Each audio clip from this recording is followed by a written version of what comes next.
Hi all.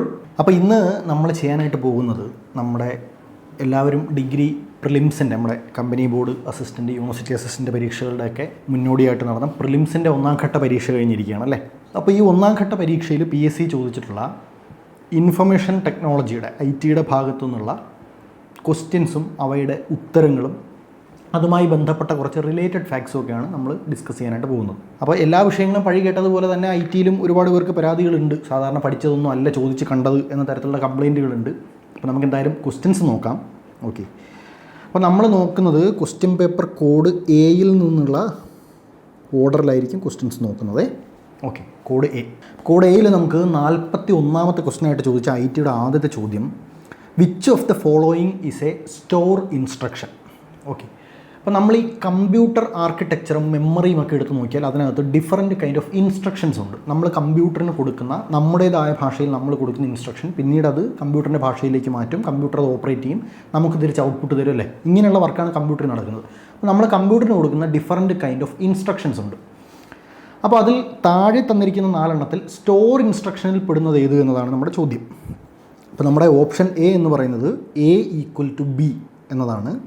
Option B read A, option C print X, option D എന്താണ് if A > B then എന്നതാണ് എന്ത് നമ്മുടെ 4ാമത്തെ option. അപ്പോൾ ഈ 4 ഓപ്ഷൻസ് നമ്മൾ ചെക്ക് ചെയ്താൽ നമുക്ക് മനസ്സിലാവും നമ്മുടെ ചോദ്യത്തിൽ ചോദിച്ചിരിക്കുന്നത് ഏതാണ് സ്റ്റോർ ഇൻസ്ട്രക്ഷൻ എന്നാണ്. അപ്പോൾ ഇതിൻ്റെ കറക്റ്റ് ഉത്തരം സ്റ്റോർ ഇൻസ്ട്രക്ഷനായിട്ട് വരുന്നത് നമ്മുടെ ഓപ്ഷൻ എ ആണ് ഇതിൽ സ്റ്റോർ ഇൻസ്ട്രക്ഷൻ. അപ്പോൾ നമ്മൾ എന്താണ് സ്റ്റോർ ഇൻസ്ട്രക്ഷൻസും മനസ്സിലാക്കണം. ബാക്കി നമുക്ക് ഈ തന്നിരിക്കുന്ന ഇൻസ്ട്രക്ഷനുകളൊന്നും എന്തുകൊണ്ട് സ്റ്റോർ ഇൻസ്ട്രക്ഷൻ ആകുന്നില്ല എന്ന് മനസ്സിലാക്കണം. ഓക്കെ, അപ്പോൾ എ ആണ് നമ്മുടെ ആൻസർ. എന്തുകൊണ്ടെന്നാൽ നമ്മൾ കമ്പ്യൂട്ടർ ആർക്കിടെക്ചർ എടുത്ത് നോക്കിയാൽ അല്ലെങ്കിൽ പ്രോഗ്രാമിംഗ് ലാംഗ്വേജുകളൊക്കെ എടുത്ത് നോക്കിയാൽ നമുക്ക് മനസ്സിലാവുന്ന കാര്യം, ഇപ്പോൾ നമുക്കൊരു ഓപ്പറേഷൻ പെർഫോം ചെയ്യണം. എയുടെ കോംപ്ലിമെൻറ്റ് ഇതൊരു ഓപ്പറേഷനാണ്. ഓക്കെ, എയുടെ കോംപ്ലിമെൻറ്റ് എത്ര എന്ന് നമുക്ക് കണ്ടുപിടിക്കണം. ഓക്കെ, അങ്ങനെയാണെങ്കിൽ ആദ്യം നമ്മൾ എന്ത് ചെയ്യണം, എയ്ക്കൊരു വാല്യൂ അസൈൻ ചെയ്യണ്ടേ. A എന്നാൽ എന്താണ് എന്ന് ഡിഫൈൻ ചെയ്യണം. A എന്നൊരു വേരിയബിൾ നമ്മൾ ആദ്യം ഡിഫൈൻ ചെയ്യണം. ഈ A എന്ന വേരിയബിളിൻ്റെ വാല്യൂ എന്താണെങ്കിൽ A എന്ന വേരിയബിൾ എന്താണ് എന്ന് നമ്മൾ ആദ്യം ഡിഫൈൻ ചെയ്യണം. എന്നിട്ടേ നമുക്ക് Aയിലൊരു ഓപ്പറേഷൻ പെർഫോം ചെയ്യാനായിട്ട് പറ്റും അല്ലേ. അപ്പോൾ കമ്പ്യൂട്ടർ ആർക്കിടെക്ചർ വെച്ച് നമ്മൾ നോക്കിയാൽ ഈ പറഞ്ഞ സ്റ്റോർ ഇൻസ്ട്രക്ഷൻ എന്ന് പറഞ്ഞാൽ എന്താണ്? സ്റ്റോർ ഇൻസ്ട്രക്ഷൻ എന്ന് പറഞ്ഞാൽ നമ്മൾ നമ്മുടെ കമ്പ്യൂട്ടറിൻ്റെ എവിടെ നിന്ന് രജിസ്റ്റർ അല്ലെങ്കിൽ കോൺസ്റ്റൻറ്റ് അനദർ മെമ്മറി അഡ്രസ്സ് പോലെയുള്ള മെമ്മറി ലൊക്കേഷൻസിൽ നിന്ന്, എന്താണ് കമ്പ്യൂട്ടറിൻ്റെ മെമ്മറി ലൊക്കേഷൻസിൽ നിന്ന് നമുക്കാവശ്യമായ ഒരു ഇൻസ്ട്രക്ഷൻ എവിടേക്ക് ലോഡ് ചെയ്യുന്നു, മറ്റൊരു സ്പെസിഫിക് മെമ്മറി അഡ്രസ്സ് അല്ലെങ്കിൽ വേരിയബിൾ. നമ്മളോട് പറഞ്ഞ എന്താണ്, ഒരു വേരിയബിളാണ്. അപ്പോൾ ഒരു മെമ്മറി ലൊക്കേഷനിലുള്ള ഡാറ്റ മറ്റൊരു മെമ്മറി അഡ്രസ്സിലേക്കോ ഒരു വേരിയബിളിലേക്കോ ഒക്കെ നമ്മൾ സ്റ്റോർ ചെയ്യാൻ വേണ്ടിയിട്ട് നമ്മൾ കമ്പ്യൂട്ടറിന് കൊടുക്കുന്ന ഇൻസ്ട്രക്ഷനാണ് എന്ത്, സ്റ്റോർ ഇൻസ്ട്രക്ഷൻ എന്ന് പറഞ്ഞതാണ്. Process of moving data from one location into a specific memory address or variable. അപ്പോൾ A = B എന്ന് പറയുന്ന ഇൻസ്ട്രക്ഷൻ എങ്ങനെ സ്റ്റോർ ഇൻസ്ട്രക്ഷൻ ആകുന്നു? ഈ ഇൻസ്ട്രക്ഷൻ്റെ അർത്ഥം എന്താണ്? A = B എന്ന ഇൻസ്ട്രക്ഷൻ്റെ അർത്ഥം എന്താണ്?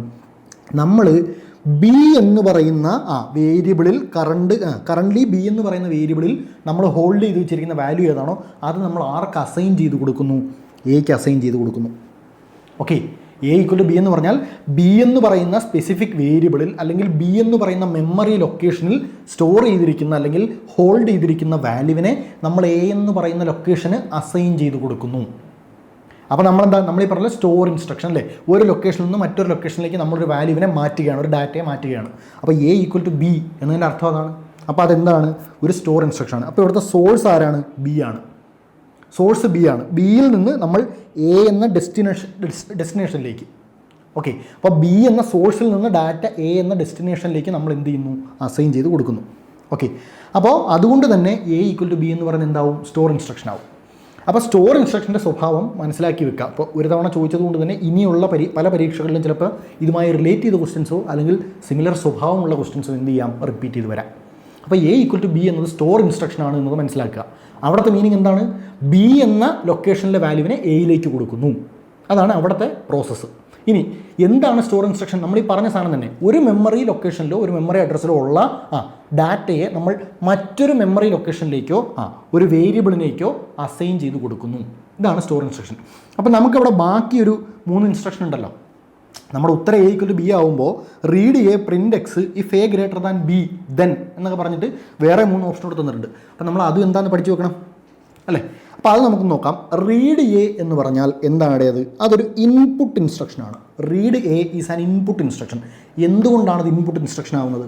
അപ്പോൾ നമ്മൾ എ എന്ന് പറയുന്ന ഒരു വേരിയബിളിനെ ഡിഫൈൻ ചെയ്തിട്ട് നമ്മൾ എന്ത് ചെയ്യുകയാണ്, നമ്മളൊരു എക്സ്റ്റേണൽ സോഴ്സിൽ നിന്ന് എക്ക് വാല്യൂ കൊടുക്കുകയാണ്. അതായത് ഒരു കീബോർഡ് ഉദാഹരണം. അപ്പോൾ കീബോർഡ് പോലെയുള്ള എക്സ്റ്റേണൽ ഡിവൈസുകൾ ഉപയോഗിച്ചുകൊണ്ട് ഈ പറഞ്ഞ ഈ അഡ്രസ്സ് ഒരു മെമ്മറി ലൊക്കേഷനിൽ നിന്ന് മറ്റൊരു മെമ്മറി ലൊക്കേഷനിലേക്ക് ഡാറ്റ ഫെച്ച് ചെയ്യുന്ന ഉൾപ്പെടെ സോഫ്റ്റ്വെയർ ലെവലിൽ നടക്കുന്ന പ്രവർത്തനങ്ങളാണ്. അപ്പോൾ നമ്മളൊരു എക്സ്റ്റേണൽ ഡിവൈസ് ഉപയോഗിച്ചുകൊണ്ട് ഈ പറഞ്ഞ എ എന്ന വേരിയബിളിന് നമ്മൾ എന്ത് ചെയ്ത് കൊടുക്കുന്നു ഒരു ഇൻപുട്ട് പ്ലേസ് ചെയ്ത് കൊടുക്കുകയാണ്. ഇത് waits for data from an external source to be placed into variable. അതായത് നമ്മൾ ആണ് ഈ വാല്യൂ അസൈൻ ചെയ്ത് കൊടുക്കേണ്ടത്. നമ്മളൊരു എന്തുപയോഗിച്ചുകൊണ്ട് എക്സ്റ്റേണൽ ഡിവൈസ് ഉപയോഗിച്ചുകൊണ്ട് എക്ക് ഒരു വാല്യൂ എൻ്റർ ചെയ്ത് കൊടുക്കുന്ന പരിപാടിയാണ് എന്തെന്ന് പറയുന്നത്, റീഡ് എ എന്ന് പറയുന്നത്. അതായത് എക്സ്റ്റേണൽ പെരിഫറൽ ഡിവൈസിൽ നിന്ന്, അതായത് കീബോർഡോ സെൻസറോ പോലെയുള്ള ഒരു എക്സ്റ്റേണൽ പെരിഫറൽ ഡിവൈസിൽ നിന്ന് നമ്മൾ കമ്പ്യൂട്ടറിൻ്റെ മെമ്മറിയിലേക്കോ രജിസ്റ്റേഴ്സിലേക്കോ ഒരു വാല്യൂ കൊടുക്കുന്ന പരിപാടിയാണ് റീഡ് എ. അപ്പോൾ സ്റ്റോർ ഇൻസ്ട്രക്ഷനും റീഡ് എ എന്ന് പറയുന്ന ഇൻപുട്ട് ഇൻസ്ട്രക്ഷനും തമ്മിലുള്ള വ്യത്യാസം കൃത്യമായി മനസ്സിലാക്കണം. സ്റ്റോറിൽ നമ്മൾ ചെയ്യുന്നത് എന്താണ്, കമ്പ്യൂട്ടറിനകത്ത് തന്നെയുള്ള ഒരു മെമ്മറി ലൊക്കേഷനിൽ നിന്നോ മറ്റൊരു മെമ്മറി അഡ്രസ്സിൽ നിന്നോ മറ്റൊരു മെമ്മറി അഡ്രസ്സിലേക്ക് അല്ലെങ്കിൽ ഒരു വേരിയബിളിലേക്ക് ഒരു വാല്യൂ കൊടുക്കുന്നു.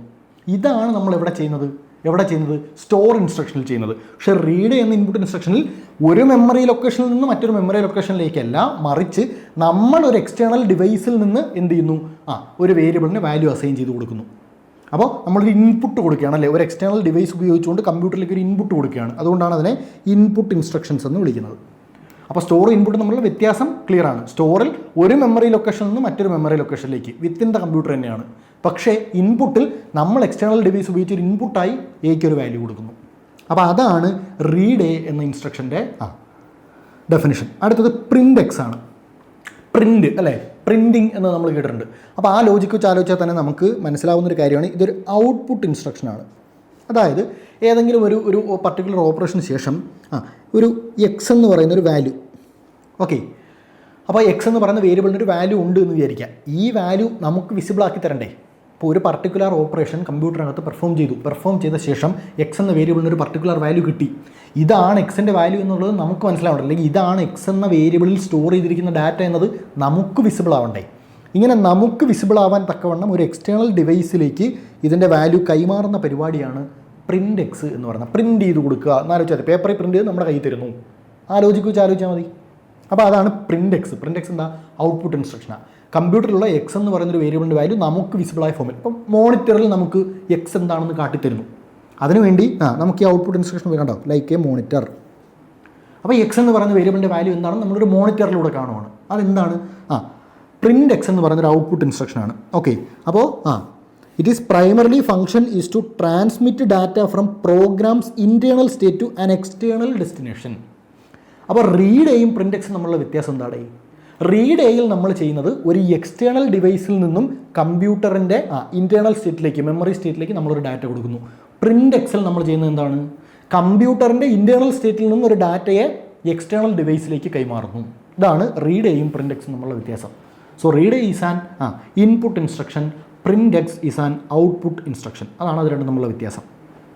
ഇനി നമുക്ക് തന്നിരിക്കുന്ന അവസാനത്തെ സാധനം എന്താ, if A greater than B then. ഇതാണ് അവസാനത്തെ ഇൻസ്ട്രക്ഷൻ. ഇതെന്ന് പറഞ്ഞാൽ എന്താണ്, ഇതിനെ നമ്മൾ വിളിക്കുന്നതാണ് control flow or branch instruction എന്നാണ് വിളിക്കുന്നത്. ഓക്കെ, ഇതിൻ്റെ ഫംഗ്ഷൻ എന്താണെന്ന് ചോദിച്ചാൽ it test a condition to decide which part of the code to execute next. എന്താണ് ഇത്, എന്ത് ചെയ്യുന്നു, ഒരു കണ്ടീഷനെ ടെസ്റ്റ് ചെയ്യുന്നു. കണ്ടീഷനെ ടെസ്റ്റ് ചെയ്ത ശേഷം ഇത് ഒരു എന്തിൻ്റെ ഒരു കോഡിൻ്റെ അടുത്ത എക്സിക്യൂട്ട് ചെയ്യേണ്ട part, which part of the code to execute next. ഇതാണ് ആര് തീരുമാനിക്കുന്നത്, ഈ പറഞ്ഞ control flow or branch instruction. അതായത് ഇവിടെ ഇപ്പോൾ നമ്മൾ നോക്കിയാൽ if A greater than or equal to B then, അതായത് എ ബിയേക്കാൾ വലുതാണെങ്കിൽ അടുത്തത് എന്നാണ് അതിൻ്റെ അർത്ഥം. അപ്പോൾ എ ബിയേക്കാൾ വലുതാണെങ്കിൽ എക്സിക്യൂട്ട് ചെയ്യേണ്ട ഒരു ഇൻസ്ട്രക്ഷൻ ഉണ്ടാവും. അപ്പോൾ നമ്മൾ എന്ത് ചെയ്യും, നമ്മൾ നേരത്തെ പറഞ്ഞതുപോലുള്ള ഇൻപുട്ടുകളൊക്കെ ഉപയോഗിച്ച് ഒന്നുകിൽ സ്റ്റോർ ഇൻസ്ട്രക്ഷൻ ഉപയോഗിച്ച് അല്ലെങ്കിൽ ഇൻപുട്ട് ഇൻസ്ട്രക്ഷൻ ഔട്ട്പുട്ട് ഇൻസ്ട്രക്ഷനിൽ ഏതെങ്കിലുമൊക്കെ ഉപയോഗിച്ചിട്ട് ഔട്ട്പുട്ടല്ല ഇൻപുട്ടൊക്കെ ഉപയോഗിച്ച് നമ്മൾ എയ്ക്കും ബിക്കും ഒക്കെ എന്ത് ചെയ്തിട്ടുണ്ട്, ഓരോ വാല്യൂ അസൈൻ ചെയ്തിട്ടുണ്ട്. എയും ബിയും ഒക്കെ ഡിഫറൻറ്റ് വേരിയബിൾസാണ്. അപ്പോൾ ഈ വേരിയബിൾസിനെല്ലാം ഓരോ വാല്യൂ ഉണ്ടല്ലോ. അപ്പോൾ നമ്മുടെ കമ്പ്യൂട്ടർ എന്ത് ചെയ്യും, എയും ബിയും അനലൈസ് ചെയ്യും. എന്നിട്ട് എ ബിയേക്കാൾ വലുതാണോ എന്ന് ടെസ്റ്റ് ചെയ്യും. If A greater than B. അപ്പോൾ എ ബിയേക്കാൾ വലുതാണെങ്കിൽ എക്സിക്യൂട്ട് ചെയ്യേണ്ട അടുത്തൊരു സെറ്റ് ഓഫ് പ്രോഗ്രാം കാണും.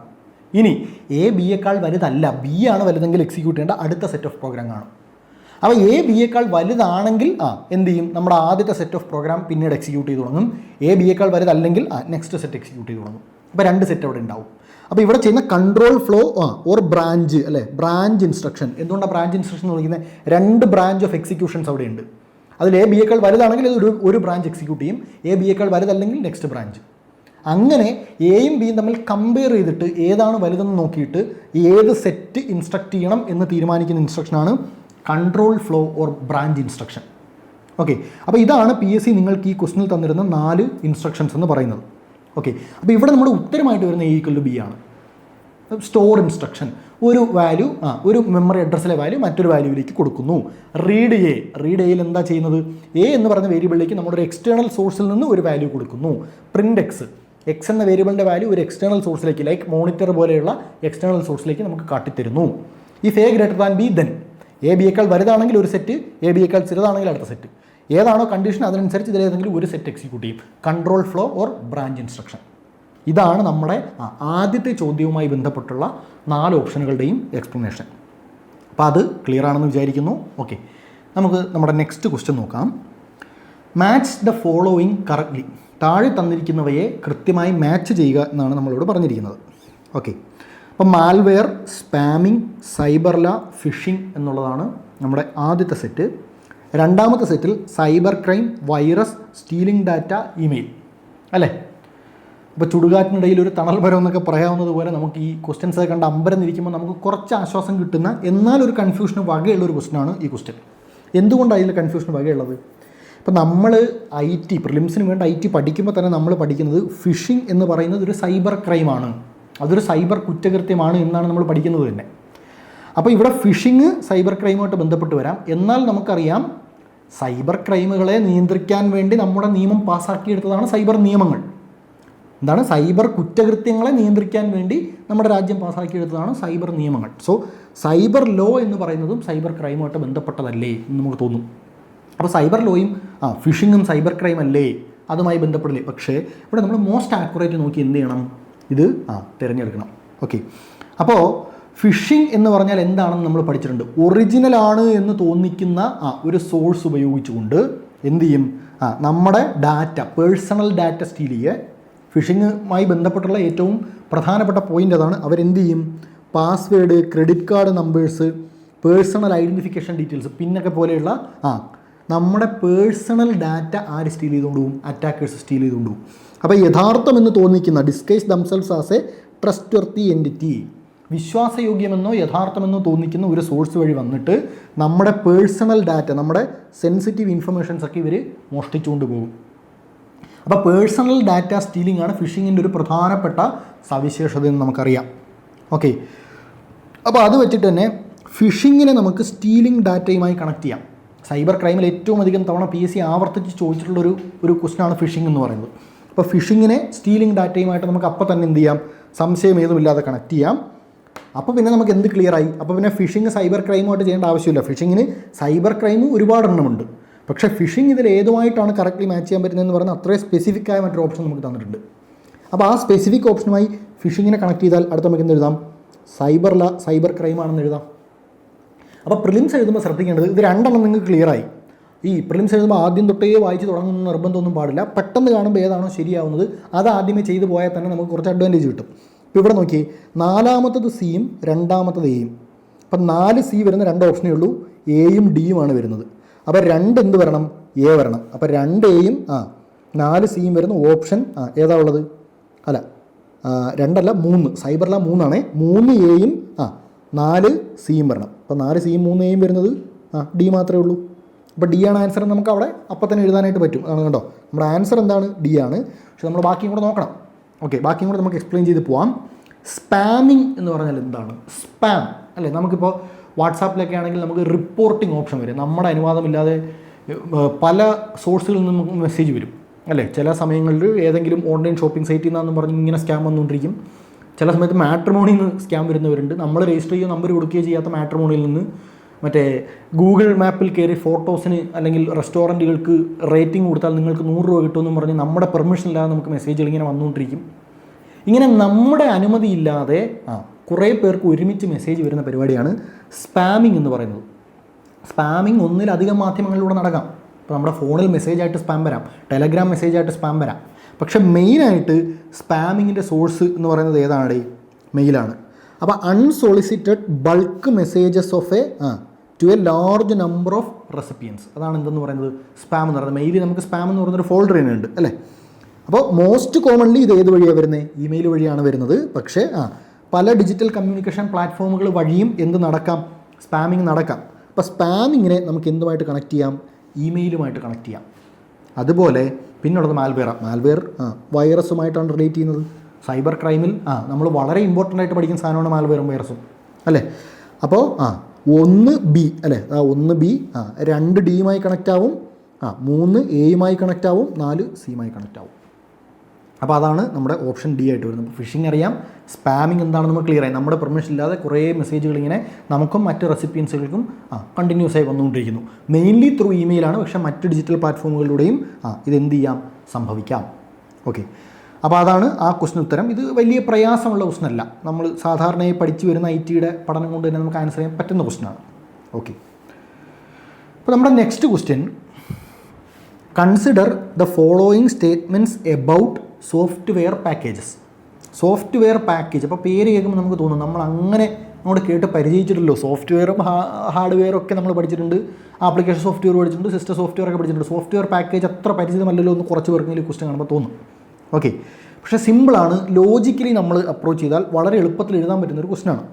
ഓക്കെ, നമുക്ക് തന്നിരിക്കുന്ന, ഇപ്പോൾ ഞാൻ ആദ്യമേ പറഞ്ഞിട്ടുണ്ട്, നമ്മൾ ഏതാ ശ്രദ്ധിക്കേണ്ടത്, എന്താ ചോദിച്ചിരിക്കുന്നതെന്ന് ആദ്യം തന്നെ ശ്രദ്ധിക്കണം.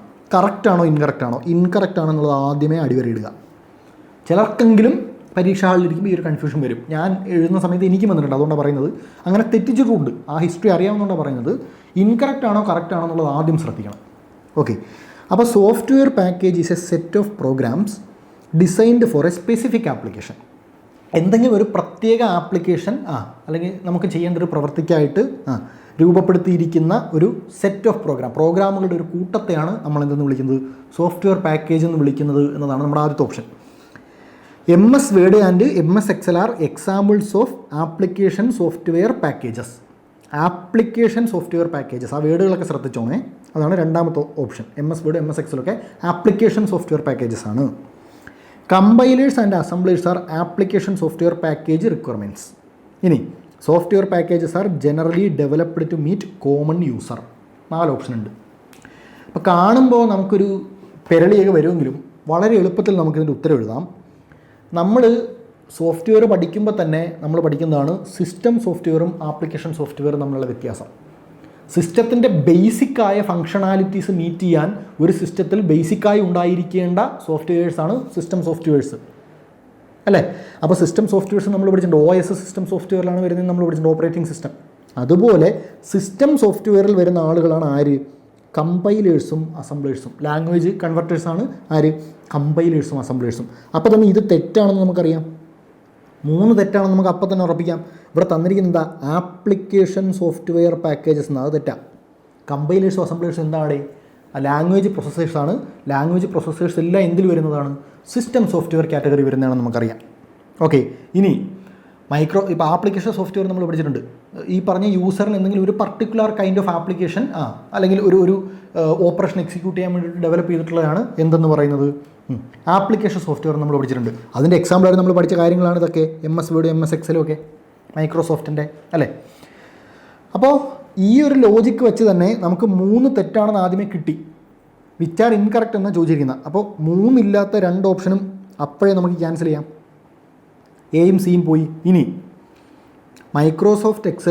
മൈക്രോസോഫ്റ്റും ആപ്ലിക്കേഷൻ സോഫ്റ്റ്വെയർ പാക്കേജ് ആണ് എന്നത് കറക്റ്റാണ് എന്ന് നമുക്കറിയാം. അതുപോലെ ഒന്നാമത്തേത് എന്താണ്? സോഫ്റ്റ്വെയർ പാക്കേജുകൾ നമ്മൾ ഉണ്ടാക്കിയെടുക്കുന്നത് ഒരു സ്പെസിഫിക് ആപ്ലിക്കേഷന് വേണ്ടിയാണ് എന്ന് നമുക്ക് മനസ്സിലാവും. അപ്പോൾ ഒന്ന് ശരിയാണ്. അപ്പോൾ ഒന്ന് തെറ്റായി തന്നിരിക്കുന്ന ഡി എന്ന ഓപ്ഷനും നമുക്കില്ല. അപ്പോൾ ബി മാത്രമേ നമ്മുടെ ആൻസറായിട്ട് വരും. അതായത് ഈ തന്നിരിക്കുന്നതിൽ 3 മാത്രമേ തെറ്റായിട്ടുള്ളൂ. അപ്പോൾ എന്താണ് ആപ്ലിക്കേഷൻ സോഫ്റ്റ്വെയർ പാക്കേജ് അല്ലെങ്കിൽ സിംപ്ലി സോഫ്റ്റ്വെയർ പാക്കേജ് എന്ന് ചോദിച്ചാൽ, നമുക്കൊരു റിലേറ്റഡ് ആയിട്ടുള്ള അല്ലെങ്കിൽ ഇൻ്റർ റിലേറ്റഡ് ആയിട്ടുള്ള കുറച്ച് ആക്ടിവിറ്റീസ് ചെയ്യണമെന്ന് വിചാരിക്കും. ഇപ്പോൾ PK ലേണിങ്സിൻ്റെ കാര്യം നിങ്ങൾ എടുക്കാം. ഇപ്പോൾ നിങ്ങൾക്ക് ക്ലാസ് എടുക്കണമെങ്കിൽ എനിക്ക് എന്ത് ചെയ്യണം? പവർ പോയിൻ്റ് ചെയ്യണം അല്ലേ?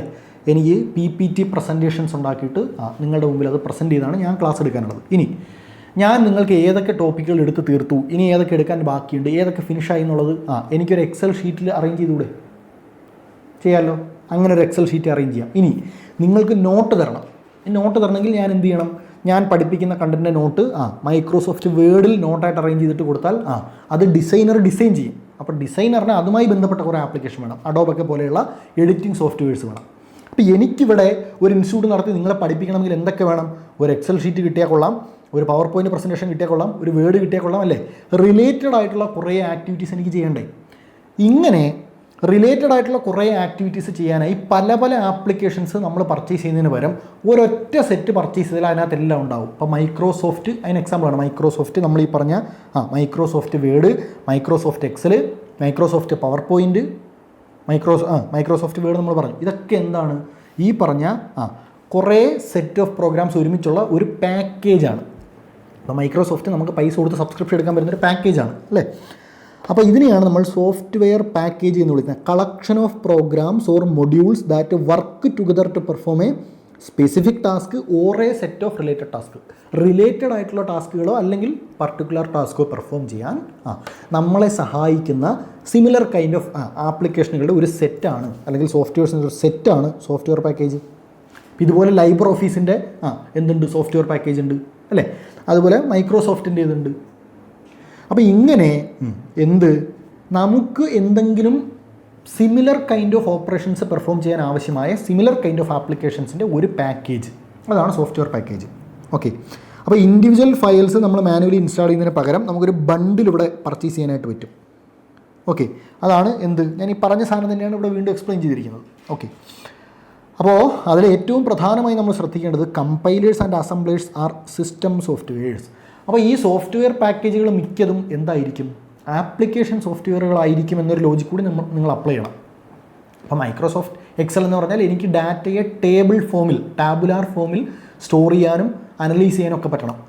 അതാണ് എന്ന് പറയുന്നത് ഈ പറഞ്ഞ എക്സൽ ഷീറ്റ് കൊണ്ട് എനിക്ക് സാധിക്കുന്നത്. മൈക്രോസോഫ്റ്റ് വേർഡാണ് എനിക്ക് ആവശ്യമായ ഡാറ്റയെ നോട്ടുകളായിട്ടോ പാരഗ്രാഫുകളായിട്ടോ ഒക്കെ എനിക്ക് അടുക്കി വെച്ച് സ്റ്റോർ ചെയ്യാനും നോട്ട് പ്രിപ്പയർ ചെയ്യാനും പറ്റും.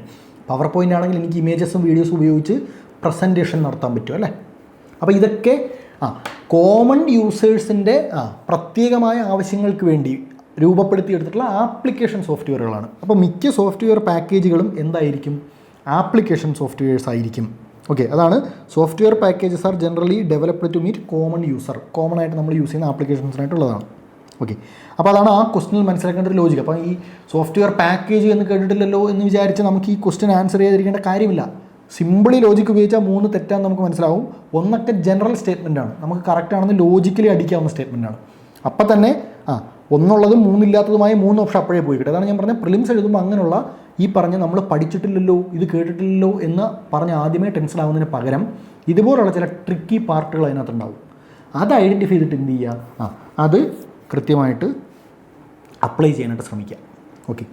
പിന്നെ നമുക്ക് ചോദിച്ചിട്ടുള്ള അടുത്ത ചോദ്യം എന്ന് പറയുന്നത്, which network device operates at the data link layer of the OSI model and is used to divide a network into segment.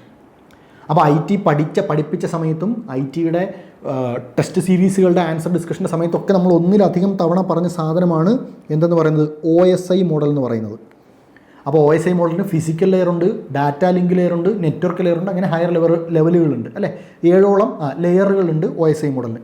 അപ്പോൾ OSI മോഡലിൻ്റെ എവിടെ വർക്ക് ചെയ്യുന്ന ഡാറ്റ ലിങ്ക് ലെയർ വർക്ക് ചെയ്യുന്നതും ഒരു നെറ്റ്വർക്കിനെ സെഗ്മെൻറ്റായി ഡിവൈഡ് ചെയ്യുന്നതുമായിട്ടുള്ള ആൾ താഴെ തന്നിരിക്കുന്നവരിൽ ആരാണെന്നതാണ് നമ്മുടെ ചോദ്യം. അപ്പോൾ നമ്മൾ പഠിച്ചിട്ടുണ്ട് OSI മോഡലിൻ്റെ ഫസ്റ്റ് ലെയറിലാണ് ആര് വരുന്നത്? ഹബ്ബ് വരുന്നത്. ഹബ്ബിൽ എത്ര ഡിവൈസ് കണക്ട് ചെയ്തിട്ടുണ്ടോ അതിലോട്ട് എല്ലാ ഹബ്ബ് എന്ത് ചെയ്ത് കൊടുക്കും? ഡാറ്റ അയച്ചു കൊടുക്കും. അല്ലാതെ ഒരു സ്പെസിഫിക് ലൊക്കേഷനിലേക്ക് ഡാറ്റ അയക്കാനുള്ള ബുദ്ധി ആർക്കില്ല? ഹബിനില്ല. പക്ഷേ സ്വിച്ചിനതുണ്ട്. സ്വിച്ച് സെക്കൻഡ് ലെയർ ആയിട്ടുള്ള ഡാറ്റ ലിങ്ക് ലെയറിലാണ് സ്വിച്ച് വർക്ക് ചെയ്യുന്നത്. അപ്പോൾ തേർഡ് ലെയർ ആയിട്ടുള്ള നെറ്റ്വർക്ക് ലെയറിലാണ് നമ്മുടെ റൂട്ടറും ഗേറ്റ് വേ ഒക്കെ. അപ്പോൾ ഇവിടെ സെക്കൻഡ് ലെയറിൽ സ്വിച്ച് വർക്ക് ചെയ്യുന്നു എന്ന് പറയുമ്പോൾ സ്വിച്ചിന് എന്തിനുള്ള കഴിവുണ്ട്? ഒരു പർട്ടിക്കുലർ ഡെസ്റ്റിനേഷൻ, ഇപ്പോൾ ഡാറ്റ ഈ ലൊക്കേഷനിലേക്കാണ് അയക്കേണ്ടത് എന്ന് സ്വിച്ചിന് മനസ്സിലാവും. അല്ല സ്വിച്ചിൽ കണക്ട് ചെയ്തിരിക്കുന്ന എല്ലാ നെറ്റ്വർക്കിലോട്ടും എന്ത് ചെയ്യൂല? സ്വിച്ച് ഡാറ്റ അയക്കില്ല. അപ്പോൾ സ്വിച്ച് ബേസിക്കലി അവിടെ ചെയ്യുന്നത് എന്താ? സ്വിച്ച് ആ നെറ്റ്വർക്കിനെ ഡിവൈഡ് ചെയ്യും പാക്കറ്റുകളായി. എന്നിട്ട് ഡാറ്റയും പാക്കറ്റുകളായിട്ട് ഈ ഡാറ്റ ഡെസ്റ്റിൻഡ് ലൊക്കേഷനിലേക്ക് മാത്രം അയച്ചു കൊടുക്കും. ഇതാണ് സ്വിച്ച് ചെയ്യുന്നത്. അപ്പോൾ സ്വിച്ച് ഇതുപോലെ ചെയ്യുന്ന നെറ്റ്വർക്കിനെ സെഗ്മെൻ്റ് ആക്കുന്ന വേറെ ആളുണ്ട്, അത് ബ്രിഡ്ജാണ്. ബ്രിഡ്ജ് ഇതുപോലെ, ഇപ്പോൾ നിങ്ങൾ IT പഠിച്ചിട്ടുള്ളവരാണെങ്കിൽ നിങ്ങൾക്കറിയാം ഈ പറഞ്ഞ നെറ്റ്വർക്കിനെ സെഗ്മെൻ്റ് ആക്കുന്നതിൽ നിങ്ങൾ ആരെ പഠിച്ചിട്ടുണ്ട്? ഈ പറഞ്ഞ ബ്രിഡ്ജിനെ പഠിച്ചിട്ടുണ്ട്. പക്ഷേ ബ്രിഡ്ജ് ഇപ്പോൾ നമ്മൾ കോമൺലി യൂസ് ചെയ്യാറില്ല. ഈ ഓപ്ഷൻസിൽ നമുക്ക് ബ്രിഡ്ജ് തന്നിട്ടുമില്ല. അപ്പോൾ ഇവിടെ നമുക്ക് വരുന്നത് ഏതാണ്? സ്വിച്ചാണ്. സ്വിച്ച് എന്ത് ചെയ്യും ഇവിടെ? സ്വിച്ച് ഈ പറഞ്ഞതുപോലെ ലെയർ 2ലാണ് വർക്ക് ചെയ്യുന്നത്. ഇത് MAC അഡ്രസ്സ് ഉപയോഗിച്ചുകൊണ്ടാണ് വർക്ക് ചെയ്യുന്നത്. MAC അഡ്രസ്സ് നമ്മൾ പഠിച്ചതാണ് IT-യിൽ. ഓക്കെ. അപ്പോൾ കറക്റ്റ് ഡെസ്റ്റിനേഷനിലേക്ക് ഡാറ്റ അയക്കും. അതെങ്ങനെയാണ് ചെയ്യുന്നത്?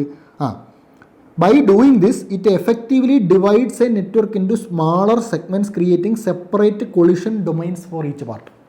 അപ്പോൾ ഒരു വലിയ നെറ്റ്വർക്കിനെ ഇപ്പം നമ്മൾ ഹബ്ബ് ഉപയോഗിക്കുന്ന ഒരു പ്രശ്നം, ഹബ്ബ് എല്ലാത്തിലോട്ടും ഡാറ്റ അയച്ചുകൊണ്ടിരിക്കുക, ഡാറ്റ ട്രാഫിക് ഉണ്ടാവും നമ്മൾ ഹബ്ബ് യൂസ് ചെയ്താൽ. ഏതെങ്കിലും ഒരു ഇപ്പോൾ ഒരു 4 കവല ഉണ്ടെന്ന് വിചാരിക്കും, 4 കവലയിലോട്ടും ചറപറ വണ്ടി വന്നുകൊണ്ടിരിക്കുകയാണ്. ഈ കവലയുടെ 4 സൈഡിലോട്ടും വണ്ടി പൊക്കിട്ടിരുന്നാൽ ഭയങ്കര ട്രാഫിക് ആവില്ല അവിടെ. ഇതുപോലെയാണ് കണക്ട് ചെയ്തിരിക്കുന്ന എല്ലാ ഡിവൈസിലോട്ടും ചറപറ ഡാറ്റ പോയാൽ അവിടെ ട്രാഫിക് ഉണ്ടാവും. പക്ഷേ ഈ ട്രാഫിക് ഒഴിവാക്കാൻ ആർക്ക് പറ്റും? സ്വിച്ചിന് പറ്റും. എന്തുകൊണ്ടാണ്? ഇത് നെറ്റ്വർക്കിനെ സ്മാളർ സെഗ്മെൻറ്റ്സ് ആയിട്ട് ഡിവൈഡ് ചെയ്തിട്ട് ഡാറ്റയെ പാക്കറ്റുകളാക്കി ഡെസ്റ്റിൻ്റെ ലൊക്കേഷനിലേക്ക് മാത്രം അയക്കും. മനസ്സിലായോ? അതുകൊണ്ട് തന്നെ നെറ്റ്വർക്ക് ഡിവിഷൻ ആര് നടത്തുന്നുണ്ട്? സ്വിച്ച് നടത്തുന്നുണ്ട്. അപ്പോൾ സ്വിച്ച് പ്രധാനപ്പെട്ട ഒരു പോയിൻ്റാണ്. ലെയർ 2 OSI മോഡലിൻ്റെ ഡാറ്റ ലിങ്ക് ലെയർ എന്ന് പറഞ്ഞാൽ ലെയർ 2ലാണ് ആര് വർക്ക് ചെയ്യുന്നത്? സ്വിച്ച് വർക്ക് ചെയ്യുന്നത്. ഹബ്ബ് ഫിസിക്കൽ ലെയർ ആണെന്ന് നമുക്ക് ആൾറെഡി അറിയാം. ഓക്കെ. അപ്പോൾ ഹബ്ബ് എന്ത് ചെയ്യും? നമ്മൾ പറഞ്ഞതുപോലെ വെച്ച് സെൻസ് ഡാറ്റ ടു എവരിവൺ, എല്ലാവർക്കും അയക്കും. പക്ഷേ ഡാറ്റ എന്ത് കണക്ട് ചെയ്തിരിക്കുന്നതിൽ ഏത് പാർട്ടിലേക്ക് അയക്കണമെന്ന് ആർക്കറിയാം? സ്വിച്ചിനറിയാം. ഓക്കെ. അതുപോലെ MAC അഡ്രസ്സ് ഇത് ഉപയോഗിച്ചുകൊണ്ടാണ് എന്ത് ചെയ്യുന്നത്? അത് ഓർത്ത് വെച്ചോണേ. Switch uses MAC address to send data. ഈ MAC അഡ്രസ്സ് വെച്ചാണ് എവിടേക്ക് അയക്കണം എന്നുള്ള ഐഡൻറ്റിഫിക്കേഷൻ സ്വിച്ച് നടത്തുന്നത് MAC അഡ്രസ്സ് ഉപയോഗിച്ചുകൊണ്ടാണ്. അപ്പോൾ ഈ MAC അഡ്രസ്സ് യൂസ് ചെയ്തുകൊണ്ടാണ് മീഡിയ ആക്സസ് കൺട്രോൾ അഡ്രസ്സ്, അതാണ് MAC അഡ്രസ്സിൻ്റെ ഫുൾ ഫോം. അത് ഉപയോഗിച്ചുകൊണ്ടാണ് എന്ത് ചെയ്യുന്നത്? Unique identifier burned in to every network interface card. NIC നമ്മൾ പഠിച്ചതാണ് നെറ്റ്വർക്ക് പഠിച്ച സമയത്ത്. അപ്പം MAC അഡ്രസ്സ് യൂട്ടിലൈസ് ചെയ്തുകൊണ്ടാണ് സ്വിച്ച് ലൊക്കേഷൻ ഐഡൻറ്റിഫൈ ചെയ്യുന്നതും ഡെസ്റ്റിൻ്റെ ലൊക്കേഷനിലേക്ക് മാത്രം ഡാറ്റ അയക്കുന്നതും. അപ്പോൾ ഇതുമായി ബന്ധപ്പെട്ട ഫാക്റ്റുകളാണ്. ഈ ടൈപ്പ് ക്വസ്റ്റ്യൻ വന്നുകൊണ്ട് ഈ കണക്റ്റഡ് മേഖലകളിൽ നിന്നൊക്കെ ഇനിയും ചോദ്യം വരാം. ഓക്കെ. പിന്നുള്ളത് റൗട്ടറാണ്. റൗട്ടർ അഥവാ റൂട്ടർ എന്നൊക്കെ നമ്മൾ പറയാറുണ്ട്. ഇത് റൂട്ടർ എന്താണ്? തേർഡ് ലെയറാണ് നെറ്റ്വർക്ക്. അപ്പോൾ OSIയുടെ ലെയറുകൾ പഠിച്ച് വെച്ചോണം. PC ഒന്നിലധികം തവണ ചോദ്യങ്ങൾ ചോദിച്ചാൽ PCയുടെ ഒരു ഫേവററ്റ് ഏരിയയാണ്. OSI മോഡലിൻ്റെ ഫിസിക്കൽ ലെയർ ഉണ്ട്, ഡാറ്റ ലിങ്ക് ലെയർ ഉണ്ട്, നെറ്റ്വർക്ക് ലെയർ ഉണ്ട്. ഇത് 3 ആദ്യത്തെ പ്രധാന ലെയറുകൾ. ഓക്കെ. അപ്പോൾ നമ്മൾ പഠിച്ചതാണ് റൂട്ടർ എന്താ ചെയ്യുന്നത്? ഡിഫറൻറ്റ് നെറ്റ്വർക്കുകൾ, അതായത് സെയിം പ്രോട്ടോക്കോളുള്ള ഡിഫറൻറ്റ് നെറ്റ്വർക്കുകളെ കണക്ട് ചെയ്യുന്നതാണ് റൂട്ടർ. ഡിഫറൻറ്റ് പ്രോട്ടോക്കോളുള്ള ഡിഫറൻറ്റ് നെറ്റ്വർക്കുകളെ കണക്ട് ചെയ്യുന്നതാണ് ഗേറ്റ് വേ എന്ന് പറയുന്നത്. ഓക്കെ. അപ്പോൾ ഇത് ഹയർ ലെയേഴ്സിലാണ്, 4 മുതൽ 7 വരെയുള്ള ഹയർ ലെയറിലാണ് ഗേറ്റ് വേ വർക്ക് ചെയ്യുന്നത്. റൂട്ടർ തേർഡ് ലെയറിലാണ്. ഓക്കെ. ഇനി ആ ഓപ്ഷനിൽ ഒരെണ്ണം കൂടെ തന്നിട്ടുണ്ട് നമുക്ക്. അപ്പോൾ നമ്മുടെ ആൻസർ സ്വിച്ചാണ്. നമുക്ക് മോഡം തന്നിട്ടുണ്ട്. മോഡം എന്ന് പറഞ്ഞാൽ എന്താണ്? മോഡുലേഷൻ ഡീമോഡുലേഷൻ എന്നതാണ് മോഡത്തിൻ്റെ എക്സ്പാൻഷൻ എന്ന് പറയുന്നത്. മോഡം ബേസിക്കലി എന്താ ചെയ്യുന്നത്? ഉണ്ടോ? Modulator demodulator. അതായത് അതിനകത്തൊരു A/D കൺവെർട്ടറും D/A കൺവെർട്ടറും ഉണ്ട്. അതായത് analogue to digital converter, digital to analogue converter എന്ന് പറയും.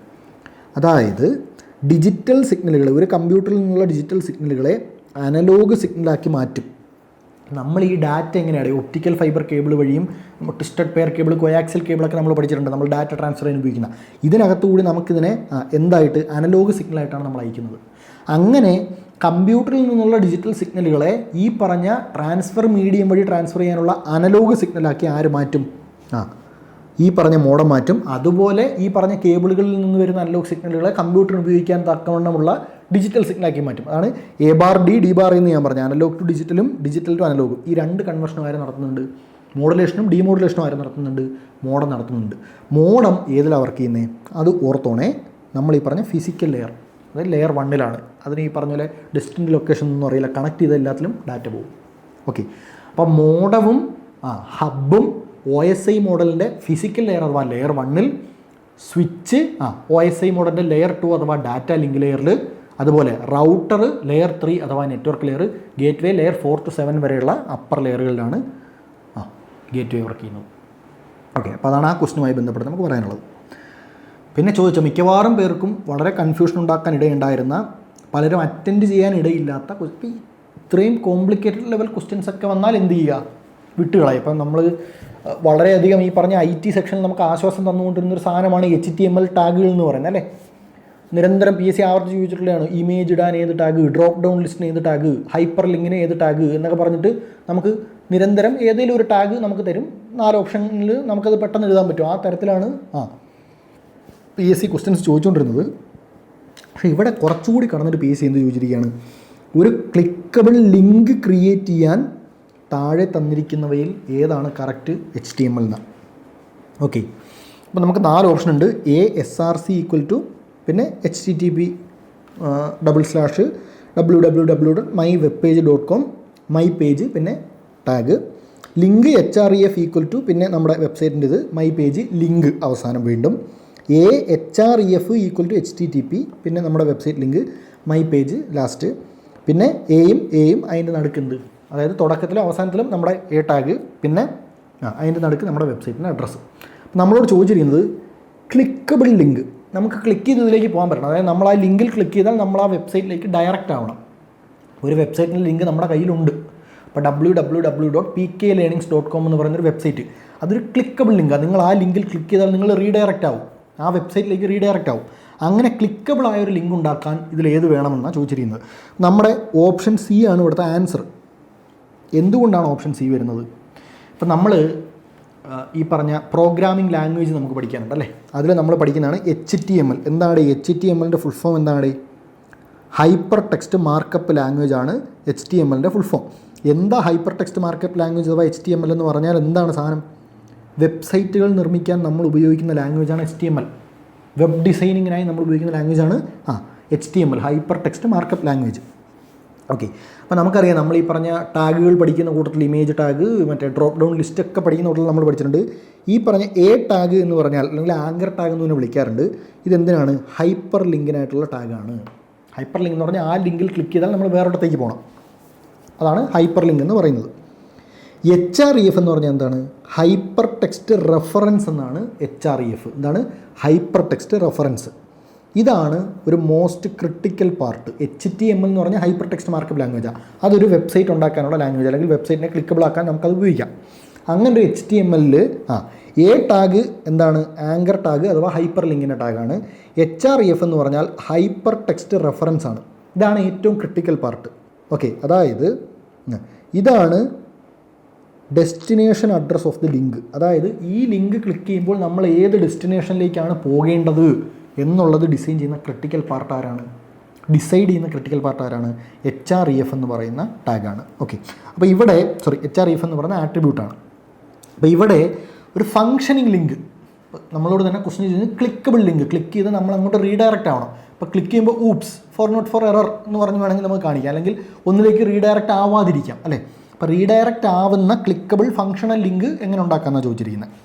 ഓക്കെ, അപ്പോൾ ഒരു ബ്രൗസറിൽ ഇതുപോലൊരു ക്ലിക്കബിൾ അഥവാ ഫങ്ഷണൽ ആയിട്ടുള്ളൊരു ലിങ്ക് നമ്മൾ ഉണ്ടാക്കണമെങ്കിൽ നമുക്ക് 3 കാര്യങ്ങൾ വേണം.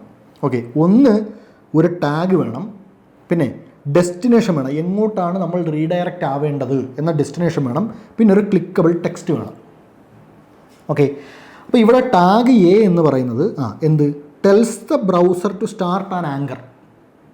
അപ്പോൾ ഈ ഹൈപ്പർ ലിങ്ക് ഒരു ഈ പറഞ്ഞ ഇപ്പോൾ നമ്മൾ ചില വിക്കിപീഡിയയിലൊക്കെ നമ്മൾ ചില പേപ്പറുകൾ വായിച്ചുകൊണ്ടിരിക്കുമ്പോൾ ഇതിൻ്റെ ഇടയിൽ ഒരു ഹൈപ്പർ ടെക്സ്റ്റ് ഉണ്ടാവും, അല്ലെങ്കിൽ ഹൈപ്പർ ലിങ്ക് ഉണ്ടാവും.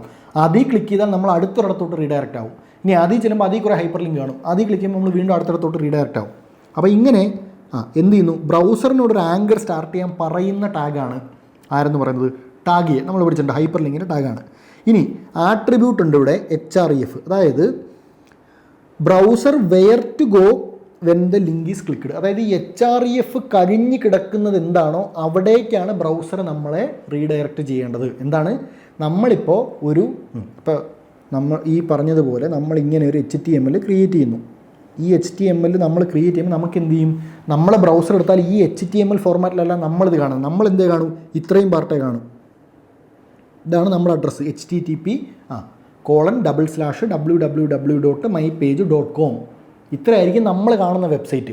പക്ഷേ ഇങ്ങനെ, അല്ലെങ്കിൽ നമ്മൾ കാണുന്ന എന്തെന്ന് പറയുന്നത് അഡ്രസ്സ് എന്ന് പറഞ്ഞാൽ, ഇങ്ങനൊരു അഡ്രസ്സ് ക്ലിക്കബിൾ ആക്കി നമുക്ക് കിട്ടാൻ ഇതുണ്ടാക്കണമല്ലോ. ഇതുണ്ടാക്കാനായി ഡിസൈനേഴ്സ് ഉപയോഗിക്കുന്ന കോഡാണ് നമുക്ക് തന്നിരിക്കുന്നത് അല്ലേ. അപ്പം നമ്മൾ ക്ലിക്ക് ചെയ്യുമ്പോൾ നമ്മൾ പോകേണ്ടത് ഇവിടേക്കാണ്, അതായത് ഈ പാർട്ടിലേക്കാണ്. http://www.mypage.com നമ്മളെ കൊണ്ടുപോകേണ്ടത്. അങ്ങനെ കൊണ്ടുപോകേണ്ട സ്ഥലം ഏതാണോ അത് ആർക്ക് ശേഷം ഇടണം? ഈ HREFന് ശേഷം ഇടണം. അങ്ങനെ ഇട്ടാൽ HREFന് ശേഷം ഇടുന്നത് ഏത് പോർഷനാണോ ആ പോർഷനിലേക്കാണ് ബ്രൗസർ നമ്മളെ കൊണ്ടുപോകേണ്ടത്. Browser where to go when the link is clicked. അപ്പോൾ ലിങ്കിൽ നമ്മൾ ക്ലിക്ക് ചെയ്യുമ്പോൾ നമ്മളെ ഏത് പേജിലേക്ക് കൊണ്ടുപോകണം എന്നുള്ളത് HREFന് ശേഷം ഇടണം. ഓക്കെ, അപ്പോൾ അതാണ് അവിടുത്തെ ആട്രിബ്യൂട്ട് റെഫറൻസ്. ഇനി കോണ്ടെക്സ്റ്റ് എന്താ? The text or image placed between a and അതായത് ഓപ്പണിംഗ് ടാഗും ക്ലോസിംഗ് ടാഗും become the hotspot the user interact with. അതായത് ഇവിടെയാണെങ്കിൽ ഈ പറഞ്ഞ http://www.mypage.com ഓപ്പണിംഗ് ടാഗിനും ക്ലോസിംഗ് ടാഗിനും ഇടയിൽ ഇട്ടിരിക്കുന്ന ഈ പാർട്ടാണ് ഏറ്റവും ക്രിട്ടിക്കൽ പാർട്ട്. കാരണം ഇതാണ് നമ്മൾ ക്ലിക്ക് ചെയ്താൽ പോകേണ്ട സ്ഥലം. ക്ലിക്ക് ചെയ്താൽ പോകാൻ ഇവിടെ ഇല്ലെങ്കിൽ പിന്നെ ഈ ലിങ്കിന് വല്ല അർത്ഥമുണ്ടോ? ഇല്ല. അപ്പോൾ ഇത് മൂന്നെണ്ണമാണ് പ്രധാനപ്പെട്ട. ഇത് വളരെ കോംപ്ലിക്കേറ്റഡ് ആയിട്ട് പഠിച്ചു വെക്കാൻ നിൽക്കരുത്. ഈ ക്വസ്റ്റ്യൻ്റെ ലോജിക്ക് ഞാൻ പറഞ്ഞു തരികയാണ്. അപ്പോൾ ഈ HREF എന്ന് നമ്മൾ പൊതുവേ കണ്ട് ശീലമില്ലാത്ത, ഇതിൽ നിങ്ങൾ മനസ്സിലാക്കേണ്ടത് ഇതൊക്കെ BSc കമ്പ്യൂട്ടർ സയൻസ് ടെക്സ്റ്റിലൊക്കെ വരുന്ന സാധനങ്ങളാണ്. വല്ലപ്പോഴുമാണ് PSC ഈ ഒരു മേഖലയിൽ നിന്നൊക്കെ ക്വസ്റ്റ്യൻ ചോദിക്കാറുള്ളത്. നമ്മൾ പൊതുവേ PSCയിൽ ഇങ്ങനെ കോംപ്ലിക്കേറ്റഡ് ലാംഗ്വേജ് ഒന്നും നമ്മൾ ഡിസ്കസ് ചെയ്യാറില്ല. അല്ലെങ്കിൽ കോംപ്ലിക്കേറ്റഡ് ഈ പറഞ്ഞ HTML ഉപയോഗിച്ചുകൊണ്ടുള്ള ഇൻസ്ട്രക്ഷൻസ് ഒന്നും നമ്മൾ ഡിസ്കസ് ചെയ്യാറില്ല. അപ്പോൾ ഇങ്ങനെയുള്ള ക്വസ്റ്റ്യൻസ് പാടാണെന്ന് തോന്നിയാൽ അത് വിടുക. ഓക്കെ, ഇത് വെച്ച് കോംപ്ലിക്കേറ്റഡ് ആണ് സാധനം, അതുകൊണ്ട് ഒരുപാട് തല പോയിക്കാൻ നിൽക്കരുത്. ഓക്കെ, അപ്പോൾ നമ്മുടെ ഉത്തരം ഇവിടെ വരുന്നത് HREF ഉണ്ടെങ്കിൽ മാത്രമേ ഫങ്ഷണലായ HREFന് ശേഷമുള്ള ഫങ്ഷണലായ ഒരു സ്ഥലത്തേക്ക് വെബ്സൈറ്റ് നമ്മളെ കൊണ്ടുപോകും. അപ്പോൾ ഇവിടെ നിങ്ങൾ നോക്കിയാൽ നമുക്ക് A കഴിഞ്ഞ് A എന്ന് പറയുന്ന ഹൈപ്പർ ലിങ്കിൻ്റെ ആങ്കർ വേണം, ക്ലോസിംഗ് ടാഗ് വേണം, അതുപോലെ HREFും അത് കഴിഞ്ഞിട്ട് എവിടേക്കാണോ കൊണ്ടുപോകേണ്ടത് ആ സ്ഥലവും വേണം. അങ്ങനെ നമുക്ക് തന്നിരിക്കുന്നത് C മാത്രമാണ്. ബാക്കി എല്ലാത്തിലും ഏതാ? ASRC ഉണ്ട്, ലിങ്ക് HREF ഉണ്ട്, പിന്നെ AQ ഇടയിൽ വെബ്സൈറ്റ് മാത്രം തന്നിട്ടുണ്ട്. ആ ഓപ്ഷനുകളുടെ പ്രശ്നം എന്താണ്? ഇപ്പോൾ ASRC എന്ന് പറയുമ്പോൾ SRC എന്ന ആട്രിബ്യൂട്ട് നമ്മൾ ഉപയോഗിക്കുന്നത് embedding media like image or script not for defining link destination. നമുക്ക് ക്ലിക്കബിൾ ലിങ്ക് ഏതാണ് താഴെ തന്നിരിക്കുന്നതെന്നാണ് ചോദിച്ചിരിക്കുന്നത്. SRC നമ്മൾ ഉപയോഗിക്കുന്നത് എന്തിനാണ്? ക്ലിക്കബിൾ ആയൊരു ലിങ്ക് ക്രിയേറ്റ് ചെയ്തെടുക്കാനല്ല, മറിച്ച് ഇമേജോ സ്ക്രിപ്റ്റോ ഒക്കെ നമുക്ക് ഇൻക്ലൂഡ് ചെയ്യാൻ വേണ്ടിയിട്ടാണ് നമ്മൾ എന്ത് ചെയ്യുന്നത്?